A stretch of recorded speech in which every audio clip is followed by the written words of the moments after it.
McOuchie's Cummings back again for another Atari review. The game we'll be looking at today is Commando by US Games.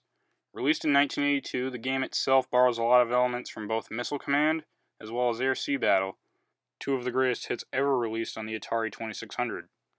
Now, with that in mind, let's see how this game is executed. So you control an anti-aircraft cannon stationed in the middle of a valley, defending 4 cities from waves of transport choppers and robotic paratroopers. You can turn the cannon left and right to shoot the paratroopers, whom you'll be focusing on a good majority of the time. The paratroopers descend to the cities below and gradually destroy them each time they land. When a city is destroyed, they'll then start digging tunnels to where your cannon is, and if they reach it, they'll blow it up, and it's game over. Same can be said for the third type of enemy, the black bombers. These guys fly in quick and will target your cannon. If one of the bombs manages to fall to the valley below, you're finished.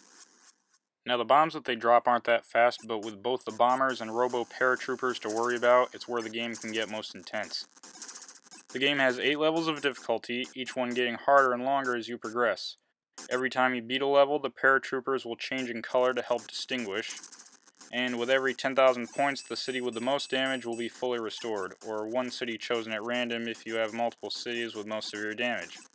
This won't fill in any tunnels, but it will prevent the paratroopers from digging any closer to your cannon until they destroy the city again.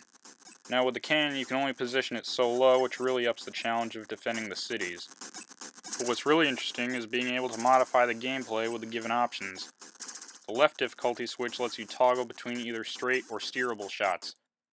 The right switch gives you the ability to play with or without bombers, and the color black and white switch lets you choose between either manual or automated fire, which basically lets the game fire automatically for you.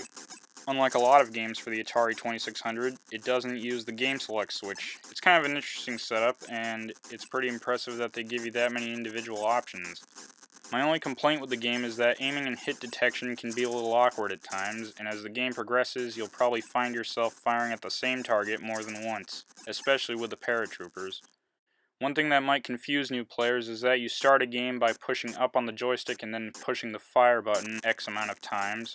Other than that, it's a pretty solid game.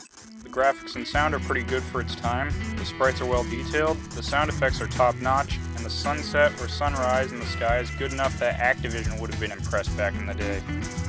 So overall, Commando Raid is a pretty decent game and a worthy pick if you're collecting for the Atari 2600.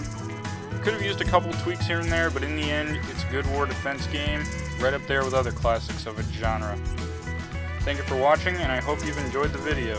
This has been Garrett McOuchie's Cummings and another Atari review. So until next time, keep on gaming!